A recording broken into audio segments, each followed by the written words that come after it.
Hello friends, today we are making sugar cookies, the best ever. Gather these ingredients and let's get started. In a bowl, add the softened butter, sugar, beaten egg, milk, vanilla extract, and combine thoroughly. In a separate bowl, stir and mix the flour, baking powder, and salt. Add the dry ingredients to the wet ingredients.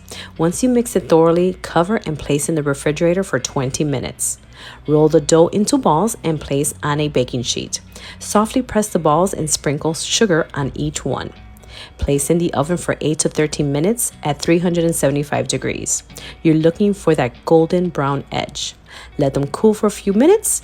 I'm placing these on a glass pedestal which will keep them fresh for days.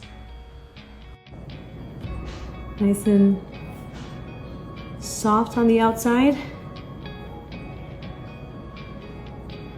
and soft on the inside.